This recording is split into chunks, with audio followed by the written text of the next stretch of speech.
उसके बाद में श्याम बसदा मेरा घनश्याम बसदा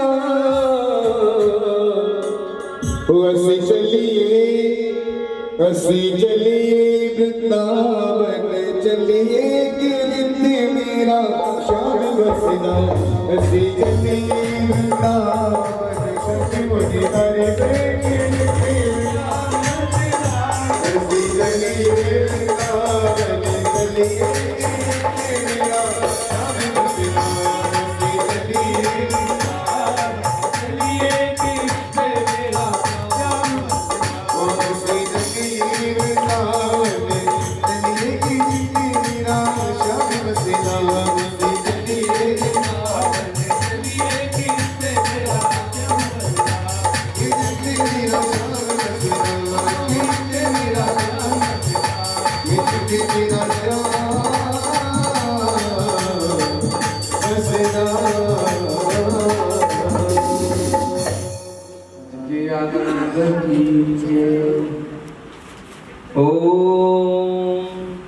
यं प्रभजन्तनवनपीतपीतकृत्यं द्वैकारणो विरवकातराजवाह उत्तेजितन्मतया करवो विनीतो तं सर्वभूतहृदयं मुनिमानतोऽस्मि। श्रीशुकाय नमः। कृतक्लेशनाशाय गोविन्दाय नमो नमः।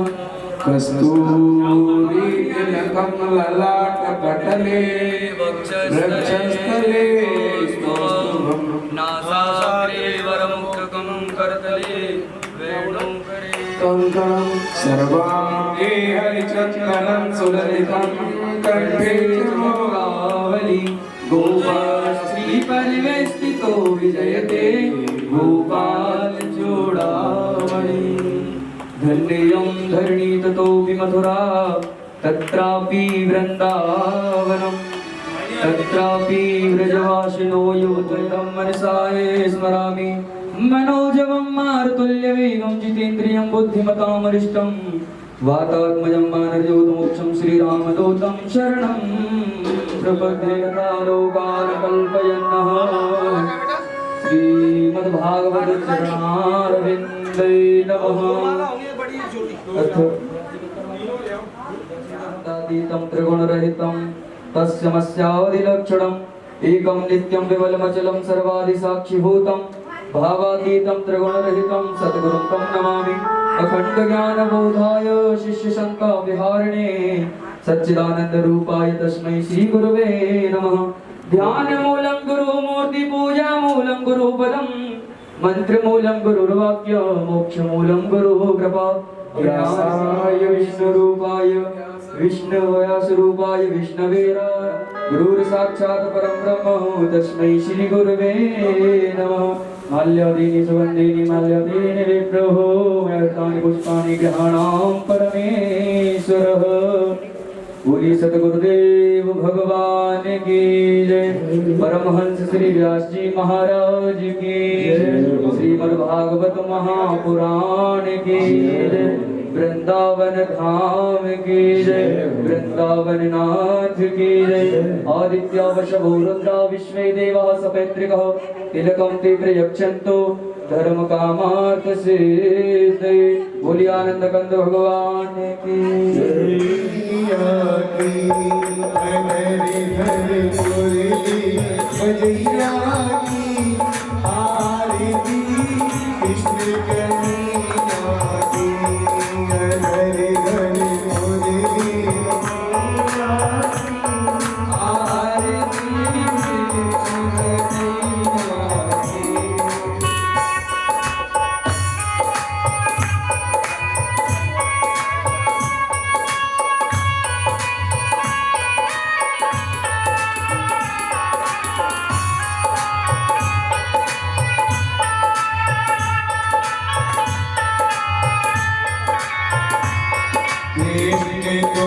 मथुरा जन्म लियो नंद घरे मंगलाचारी कियो तुम मथुरा जन्म लियो नंद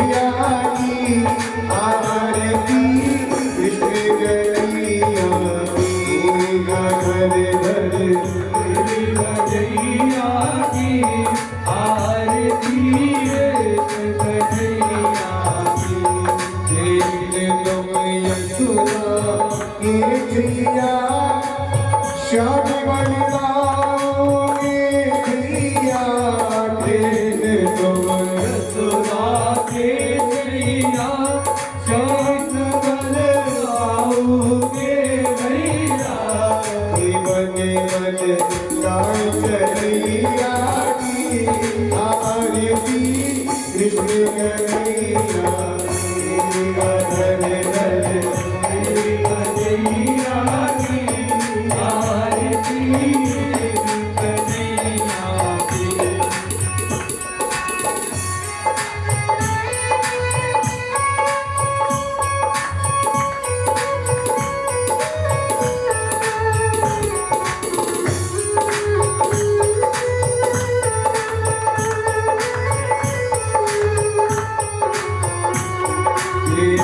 तुम्हें अर्जुन के प्यारे श्याम तुम्हें भजन रखियारे तुम अर्जुन के प्यारे श्याम तुम भगतन रघुवारे कृष्ण मेरा रखिया की आरती कृष्ण जैया की धर धर भजैया की आरती कन्हैया कृष्ण तुम कंसासुरी मारो श्याम तुम्हें भूमि भारी तारो कृष्ण तुम सासुर मारो श्याम तुम भूमि भार तारो आलिया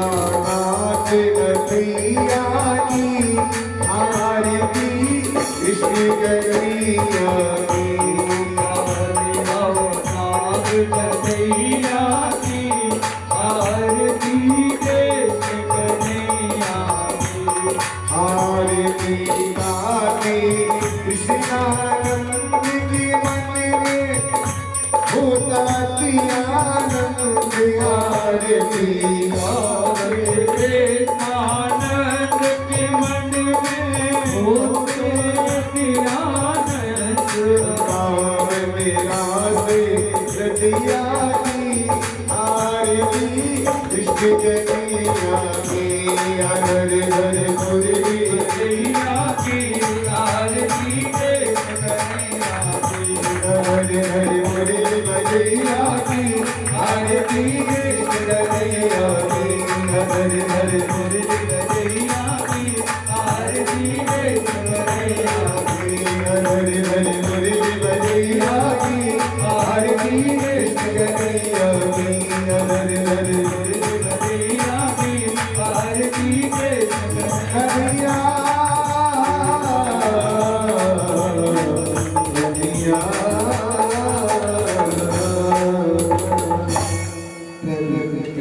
ओम देवो शांतिरंतरिक्षं शांतिः पृथ्वी शांतिरापः शांतिरोगरजः शांतिर्वनस्पतयः शांतिर्विश्वे देवः शांतिब्रह्म शांतिः सर्वं शांतिः शांतिरेव शांतिः सामा शांतिरेति यतो यतः समीयसे ततो नो अवयं कुरु सन्नः प्रजाभ्यो वयं नः वसुभ्यः शान्तिर्भवतु मंत्र पुष्पांजलि हरिः ओम आजलेन जजमय जगतदेवास्तानि धर्माणि प्रथमान्यासन्नः क्रीडनाथं महिमानः सचन्ते प्रपूर्वे साध्याः सन्ति देवाः हरिः ओम एकदन्ताय विद्महे वक्रतुण्डाय धीमहि तन्नो दन्ति प्रचोदयात् हरिः ओम नारायणाय विद्महे वासुदेवाय धीमहि तन्नो विष्णु प्रचोदयात् हरिः ओम महालक्ष्मी च विद्महे विष्णुपत्न्यै च धीमहि तन्नो लक्ष्मी प्रचोदयात् हरि ओम अंजनी नंदनाय विद्महे वायुपुत्राय धीमहि तन्नो हनुमत् प्रचोदयात्। श्रीमन्ति कामकुल चंपक पाटलब्धे पुण्यागजाति करवीरसार पुष्पै बिल्वाभ्रवाल तुलसीदल मंजरी भेदां पूजयामि जगदीश्वर मे प्रसीदां। नाना सुगंध पुष्पाणि यथा कालोद्भवानि च पुष्पांजलिर्मया दत्ता गृह्णामि नरकेश्वर। मंत्र पुष्पांजलि समर्पयामि। बोली वृंदावन बिहारी लाल की जय हो। आज के आनंद की जय हो। श्रीमद् भागवत महापुराण की जय हो। जय जी महाराज की जय हो। जय जय श्री राम। सभी भक्तजनों से विशेष अनुरोध, अपना अपना यथास्थान ग्रहण करें। कथा का समय हो चुका है। सभी लोग अपने अपने स्थान पर बैठने का कष्ट करें। श्री राधे जय जय श्री राधे।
श्री राधा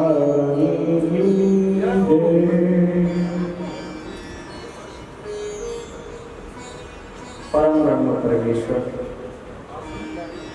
जगत नियंता जगदीश्वर अखिल ब्रह्मांड नायक चराचर जगत के स्वामी दुर्भुज मुर्गी मनोहर तड़े जनिंद्र की तांबरधारी नंदनंदन घनश्याम के युगल चरणों में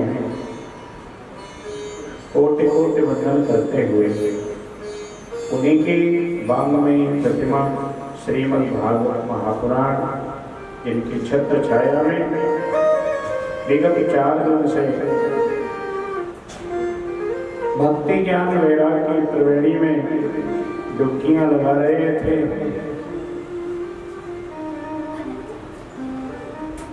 आज आगे का प्रसंग श्रवण करते हुए श्री वेदव्यास जी महाराज के श्री चरणों में कोट कोट वंदन। परम वैष्णव, परम भागवत, परम योगी, परम तपेश्वरी श्री सुखदेव जी महाराज के श्री चरणों में कोट कोट नमन वंदन करते हुए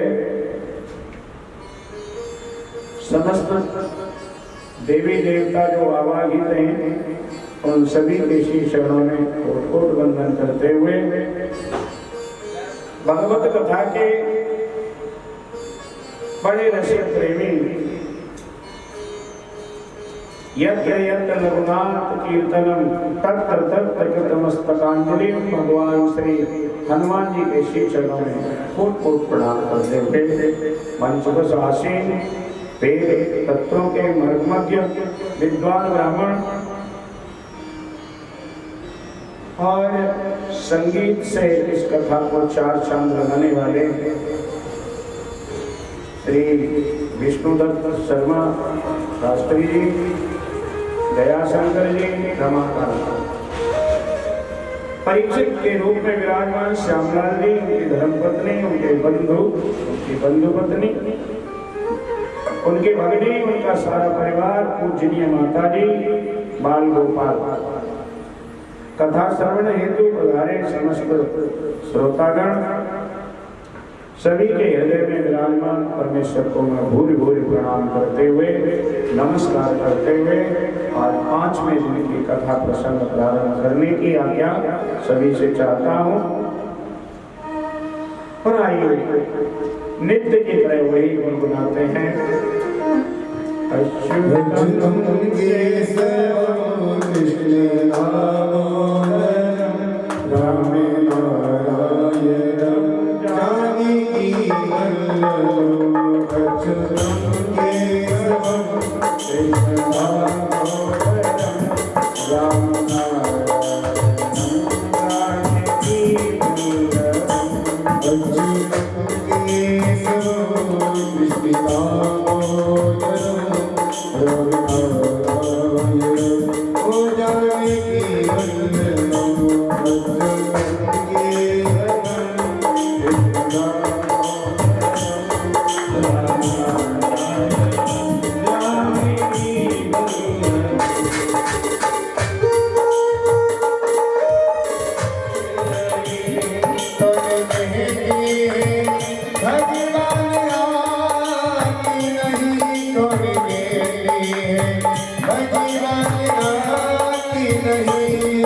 अच्युतं केशवं कृष्णदामोदरं रामनारायणं जानकी वल्लभं देवांगी बिहारी लाल की जय श्याम राम चंद्र भगवान की जय। पवन सुत हनुमान जी महाराज की दीन दयाल की जय व्यास जी महाराज की जय माता की गंगा मैया की यमुना मैया की जय हर महादेव हर हर महादेव हर हर महादेव। जमीन में धस रहे, इसलिए एक दिन जब घोर कलयुग आएगा तो गोवर्धन भगवान का नाम नहीं रहेगा।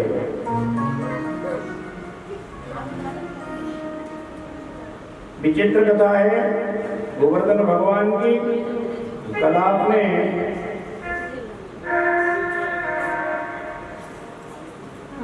जब सेतु बन रहा था रामेश्वर पर, तो सभी से कहा जहां जहां जिनको पर्वत मिले उठा के लाओ। पर्वत लेने के लिए यंत्र तंत्र सर्वत्र जहां तहां बंदर भालू चले जाते हैं, उठा उठा के पर्वत लाते हैं, नवनील को देते हैं, नवनील उन पर राम नाम लिखते हैं और सेतु की रचना करते हैं। हनुमान जी चले, चलो उत्तराखंड से बड़ा सारा पर्वत लाए, तो उत्तराखंड में चले आए, बड़ा सारा पर्वत उठाए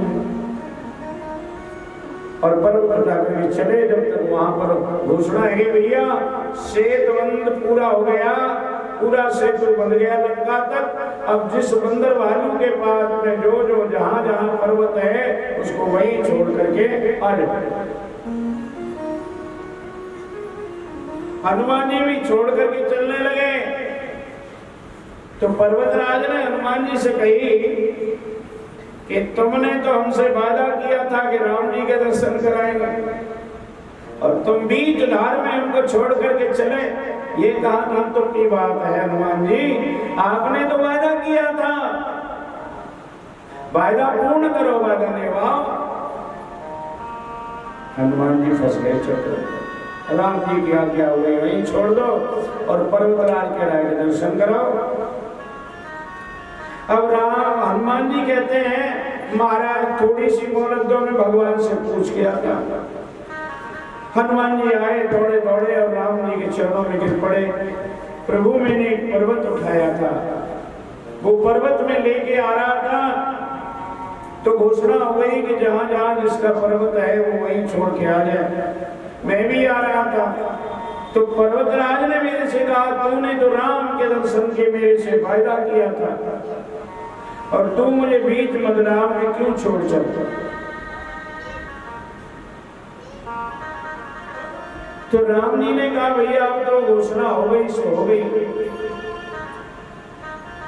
पर्वतराज से कहना इंतजार करें, अब त्रेता चल रहा है, द्वापर में मैं फिर आऊंगा पूर्ण अवतार लेकर के। उस समय मैं लीला करूंगा तो उस पर्वतराज को इकन्नी उंगली पर धारण करूंगा मैं 7 दिन तक लगातार। मेरा स्पर्श भी मिलेगा, दर्शन भी मिलेगा, पूजा भी कराऊंगा और खुद अपना रूप भी प्रदान कर दूंगा। हनुमान जी ने पर्वतराज को सांत्वना दिलाई। पर्वतराज ने विश्वास कर लिया और उसी पर्वतराज को इंद्र का मान मर्दन करने के लिए सब ब्रजवासियों को अंदर करके 7 दिन तक लगातार मूसलाधार वर्षा हुई। भगवान ने सुदर्शन चक्र को कह दिया कि जो जो गिरता जाए पानी सबको सोखते जाओ।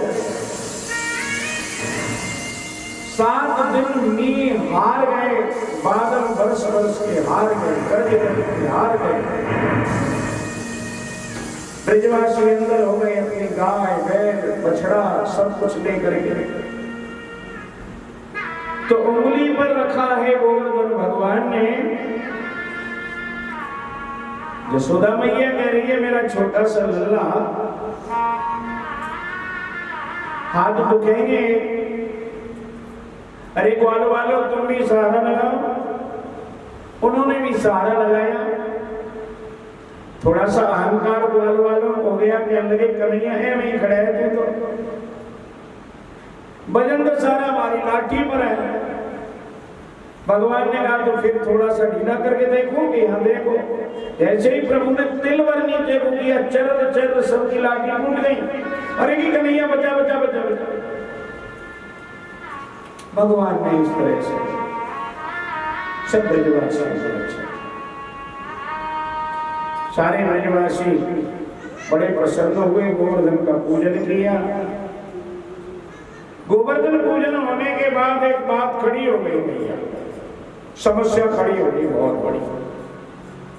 सभी ग्वाल वाल मिलकर के इकट्ठे होकर के, सारी पंचायत इकट्ठी होकर के नंदराय जी के घर आ गए। कहने लगे सही सही बताइए बेटा, तेरा तो है नहीं, क्योंकि तेरे वाले तो कोई गुण ही इसमें नहीं है। सही सही बताइए किसका बेटा है और इसने पर्वतराज कैसे उठा लिया। तो ये पर्वतराज कैसे उठाया ये तो पहले इसी से पूछ लो, बाकी जवाब में बाद में। भगवान से पूछा कैसे उठाया तूने गोवर्धन पर्वत। तो भगवान ने बड़ा सुंदर जवाब दिया। क्या जवाब दिया कि कछु माखन को बल बढ़ो और कछु गोपन करी सहाय। हो श्री राधे जू की कृपा सो मेरे ये बर लियो उठाए। श्री राधे जू की कृपा सो मेरी गिरिवर लियो उठाए। कुछ तो मैंने घर घर का माखन खाया। एक घर के माखन का चक्कर अलग है और घर घर के चक्कर का अलग है। मैं शायद बसैया में एक उदाहरण दिया था, विष्णु याद हो तो, कि पंडित जी रहते थे मक्खू में, और मक्खू में 3 महीने मैं भी रहा था जब माहौल पंजाब का बहुत खराब था। तो एक पुजारियों का परिवार था, थे तो वो खुरोवर लेकिन पूजा ज्यादा करते थे, इसलिए उनको पुजारी कहते थे। पुजारी सारे भाई पूजा करते थे, बहुत पूजा। तो वहां पर एक जीवाराम पंडित जी रहते थे, अवधेश में देखे जीवाराम, बड़े ज्ञानी थे। वो देवी द्वारे में रहते थे। वो कहते थे भैया तुम आगे बैठ जाते हो, 11 बज जाते हैं, 12 बज जाते हैं, मुझे 3:30 बजे फिर उठ के मंदिर खोलना होता है। 1 दिन कहा, 2 दिन कहा, 3 दिन कहा, लेकिन वो नहीं माने, आके बैठ जाए। जीवाराम पंडित जी ने डंडा उठाया बड़ा सारा और कहने लगे 500 घरों का आटा खाता हूँ, रोज रोज आके बैठ जाते, समय पे आओ समय पे जाओ, 10 बजे मंदिर बंद, उसके बाद कोई नहीं आए। तो कछु माखन को बल बढ़ियो कछु गोपन करी सहाय। श्री राधे जो की कृपा सो मैंने गुरवर ले उठाए। अब नंदवाए जी से पूछा गया कि ये तो इन्होंने जवाब दे दिया गोवर्धन कैसे उठा लिया, पर अब आप ये बताओ कि ये किसका लिया। तो नंदराय जी कहने लगे भैया मेरे को ज्यादा तो पता नहीं, पर गर्गाचार्य जी जिस समय आए थे और नामकरण किया था, तब गर्गाचार्य जी ने मेरे से कहा था ये साक्षात भगवान है, साक्षात नारायण है। पर हम इसको भूले बैठे हैं, हम इसको अपना बेटा पुत्र मान रहे हैं। इस तरह से बहुत सारी बातें हुई।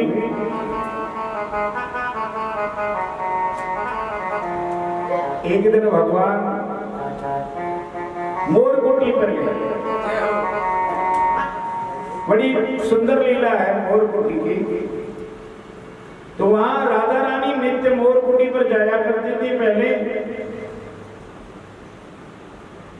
और मोरकुटी पर राधा रानी जाया करती थी तो मोरों के दर्शन करती थी। बहुत सारे मोर वहां आकर के नृत्य करते थे। एक दिन मैया को लेकर के खुद भगवान मोरकुटी पर पहुंचा। मैया से पूछा, मैया ये कौन है? कि ये मोर है, और ये पीछे पीछे इसके कि ये मोरनी है। ये मोर मोरनी क्या होते हैं? तो मैया ने बताया ये पति है, ये पत्नी है इसकी। ये पति पत्नी क्या होते हैं? तो भगवान से मैया ने कहा जैसे तेरी कोई दुल्हनिया आ जाए और वो तेरे पीछे पीछे ऐसे घूमे जैसे मोर के पीछे मोरनी घूम रही। जय हो।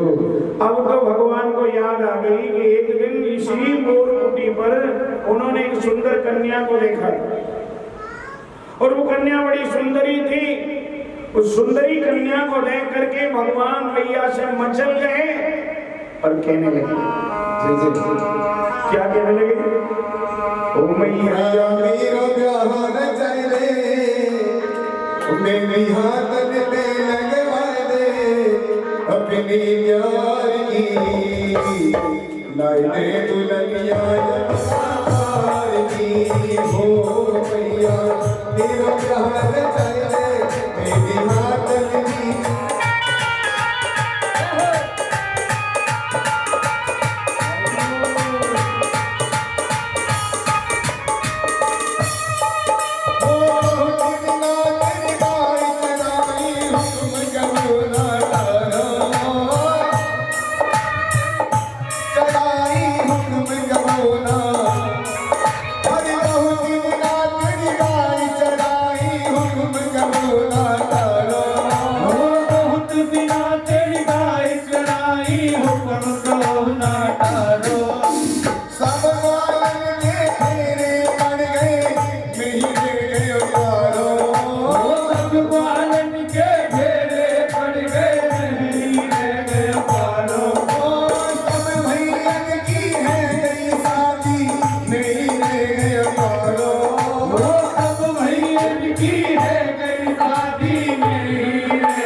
हरि लाल की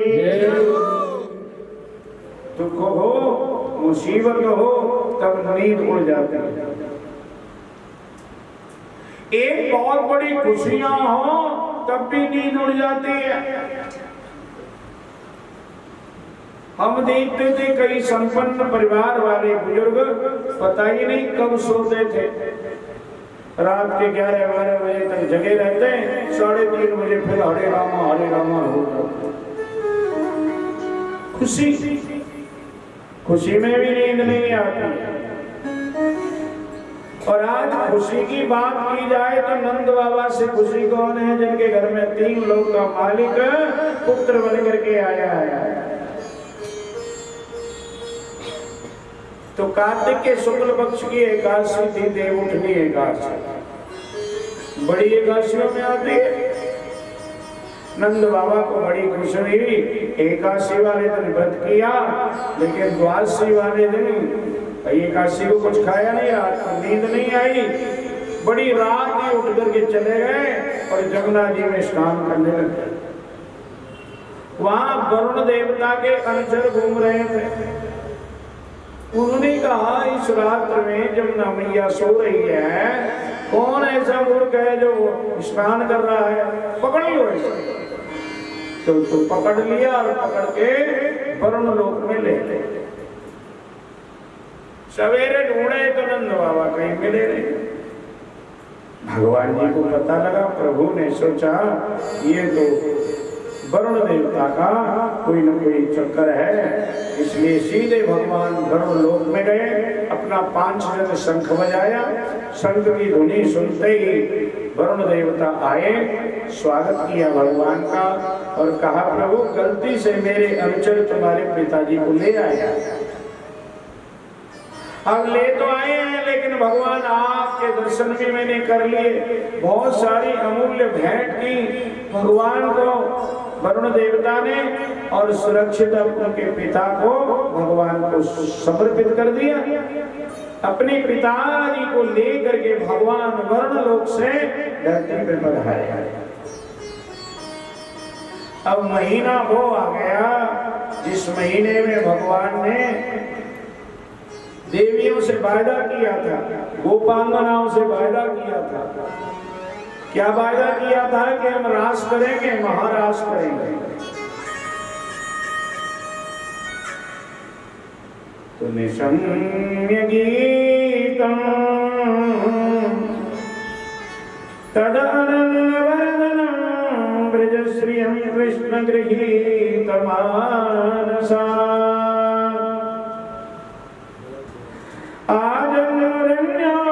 आजन्यमलक्षितो जवा सयत्र कांतो जगदोड कुंडला।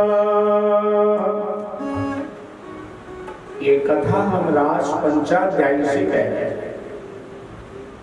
रास पंचाध्यायी जो है भागवत का प्राण है, प्राण। जिस शरीर में प्राण मुख्य है, ऐसे ही श्रीमद् भागवत महापुराण में रास पंचाध्यायी मुख्य है।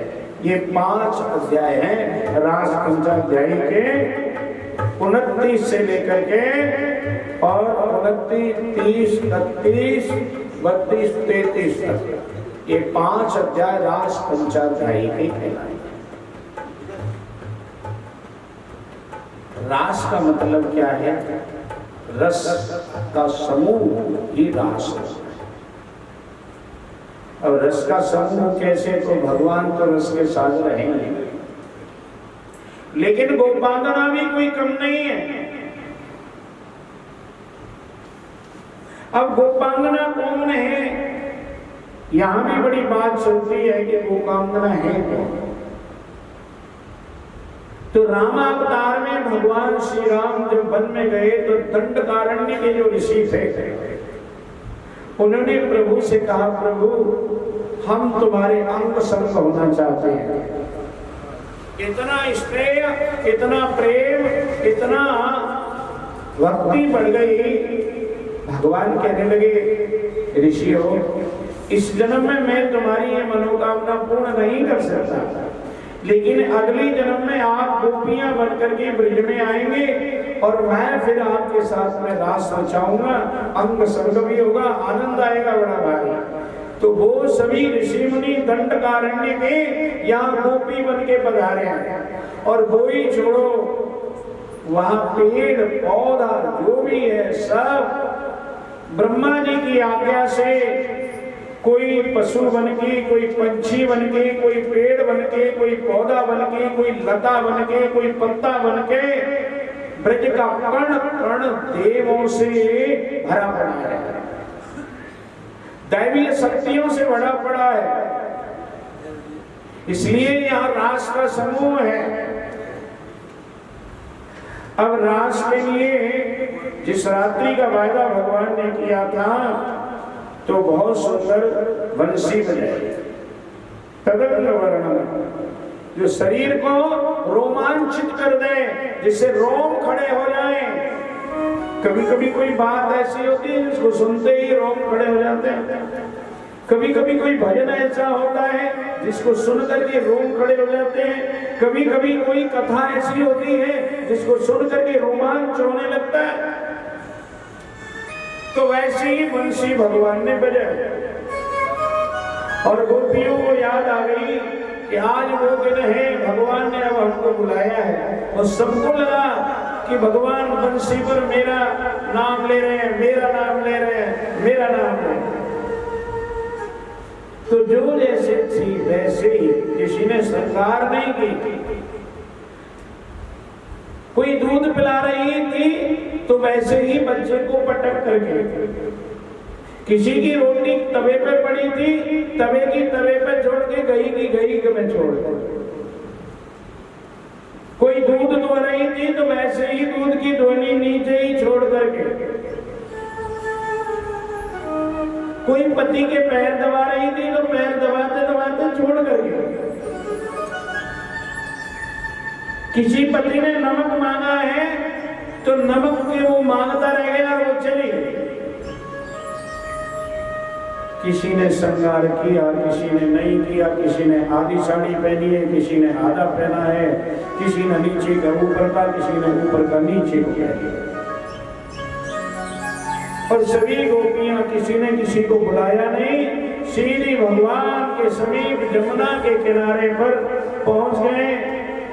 चांदनी छिटक रही थी, सूर्य चंद्रमा की किरण जमुना के जल में पड़ रही थी तो और हवा बढ़ रही थी और सुबह बढ़ रही थी।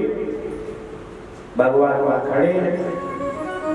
गोपियों को देख करके भगवान ने कहा, स्वागतम वो महाभागा प्रियम किम करवाणि वह ब्रज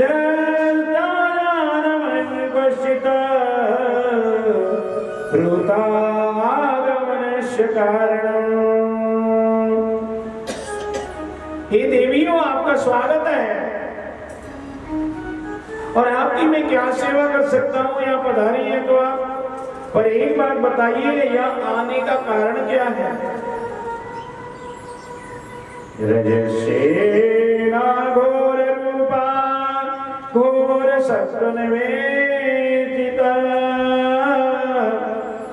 प्रत्यात व्रजन्नेयं स्त्रियं स्त्रीभिषु मध्यमा। घोर अंधेरी रात है और यहाँ कोई पुरुष भी नहीं है।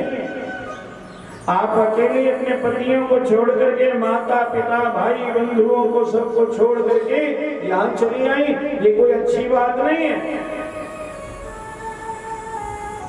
और आप कहेंगे नहीं नहीं हमारे पति ठीक नहीं है, कोई कैसा है तो कोई बूढ़ा है तो कोई लंगड़ा है तो कोई लूला है तो कोई काना है तो कोई कैसी बात नहीं है। क्यों? दुशीलो दुर्गतो वृद्धो जड़ो रोगधनो विवा पति स्त्री विहांगभ्यो लोकासुरपात की। रोगी हो, कोड़ी हो, कलंकी हो, दुखी हो, दीन हो, दया कैसा भी हो, रामायण में मैया सीता जी को अनुसैया ने यही बात कही है।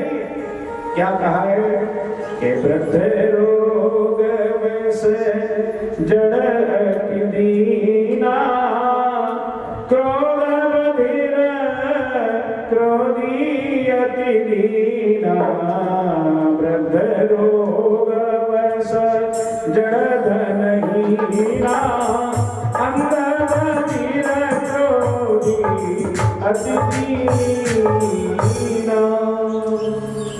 बूढ़ा हो, रोगी हो, कोढ़ी हो, कलंकी हो, कैसा भी हो, धनहीन हो, निर्धन हो, ऐसे उपद्य कर किए अपमाना, नारी पाव जमपुर दुख नाना।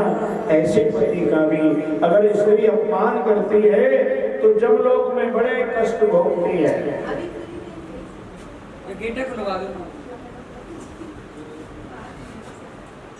अब क्या होता है जी, देवियां सुन रही हैं और सुनते सुनते देवियां कहती हैं धन्य है भगवान, कोई बेईमानी करना सीखे तो आपसे सीखे। चित्तं सुखेन भवता बहतं गृहेषु,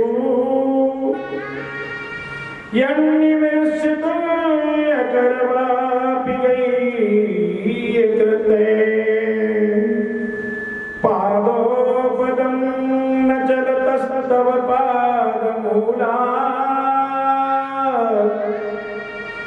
यामः कथं व्रजमतो गर्वाम किं वा। तुम्हारे चरण कमलों को छोड़ करके मन नहीं जाता है, आंखें तुम्हारे स्वरूप को छोड़ करके कहीं दूसरी जगह जाती नहीं है, चित्त तुमने चुरा लिया है। पहले दिन में एक दुआ बोला था, मेरा मन मानिक गिरवी धरो, हो मन मोहने की बास। किसी ने कहा गिरवी रखी हुई वस्तु तो छुड़ाई जा सकती है, छुड़ा लीजिए मनमानी को। कहने लगे छूटे जब तो मेरा मन मानिक गिरवी धरो, मनमोहन के पास। पर प्रेम ब्याज इतनी बड़ी अब नहीं छूटन की आस, तो यावा कथम व्रजमतो करवामि किम। अगर हम आपकी धकेली हुई यहाँ से चली भी जाए तो वहां जाकर के करेंगे क्या? मन तुम में, चित्त तुम में, बुद्धि तुम में, आंखें तुम में, कान तुम में, हाथ तुम में, और ये पैर भी जाने की कहते ही नहीं है कि कृष्ण को छोड़ करके कहीं हम जाएं। तो बताओ कहाँ जाएं, कैसे जाएं?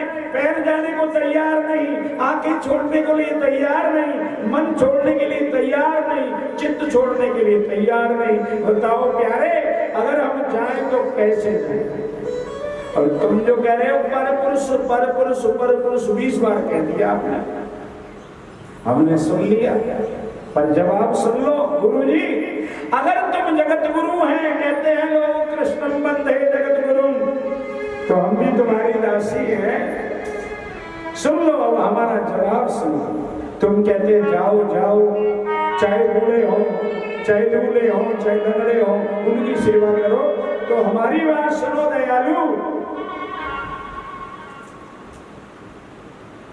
ये हमारा शरीर है, इसके प्रति वो है, और जो हमारी आत्मा है उसके प्रति आप हैं। शरीर के प्रति तो हम मर जाएंगे, तो वो हमको जलाए आएंगे, बात खत्म। या बोस चले गए तो हमको छोड़ जाएंगे, बात खत्म। लेकिन मेरी आत्मा, हमारी आत्मा का और आपका जो संबंध है, शरीर 50 बार खत्म हो जाए लेकिन वो संबंध खत्म नहीं होने वाला है। एक बार के बिहारी लाल की। गोपियां कहती हैं प्राण प्यारे बात सुनो, कोई पति है कोई पत्नी है, बड़े प्रेम करते हैं, आपस में स्नेह करते हैं। पति ने कहा मैं कुछ दिन के लिए बाहर जाऊंगा। पत्नी ने कहा कितने दिन के लिए जाओगे? कि 6 महीने के लिए जाऊंगा। पत्नी पतिव्रता थी, कहती है फिर जी 6 महीने मैं कैसे जीऊंगी आपके बिना? अरे आपको खिला के खाती हूँ, आपको सुला के सोती हूँ, और आपकी पूजा ही मेरा सर्वस्व है, तो मैं क्या करूंगी बाद में?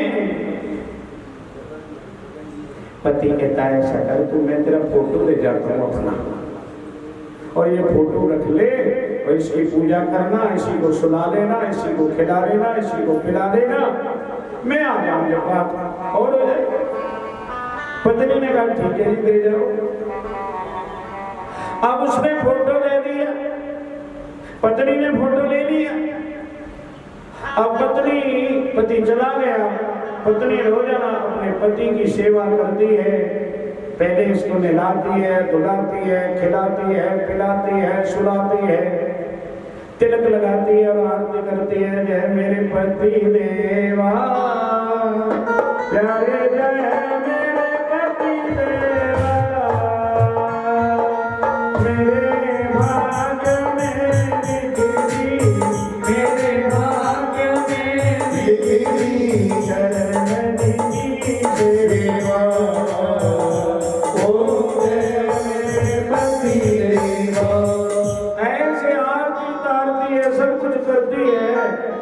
धीरे धीरे 6 महीने बीत गए, 6 महीने खत्म हो गए, तो वो आ गया और वो समय आरती कर रही थी।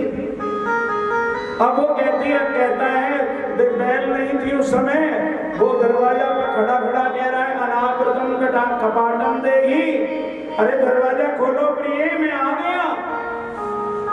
अब वो क्या करे, कहो आरती पूजा पूरी करे या दरवाजा खोल करके साक्षात पति को अंदर लेके आए? बताओ। भगवान कहने लगे जब गोपियों साक्षात आ गया तो फिर फोटो से क्या लेना देना? तो गोपियां कहती फिर हमको क्यों बहका रहे हो? साक्षात जब तुम बैठे हो, जो मरने के बाद भी हमारे पति आप ही होंगे, मरने से जन्म लेने से पहले भी हमारे पति आप थे, आत्मा के पति आप हैं, शरीर के पति वो हैं। अब शरीर के पति तो फोटो की तरह हैं और आत्मा के पति साक्षात की तरह हैं। अब हम साक्षात को पूजें या फोटो को पूजें? भगवान के लिए मैं तो परीक्षा ले रहा था, प्यारियों आपके, अब आओ हम और आप मिलकर के रास रचाते हैं। बड़ी प्रेम से रास रचाया और रास की खबर कैलाश पर्वत पर पड़ गई। कहते हैं ना 16,000 गोपियां थी, लेकिन 16,000 में से एक एक अपने साथ में 16,000 और लाई थी, ऐसे सुना जाता है। तो उनमें पार्वती के पास भी खबर थी।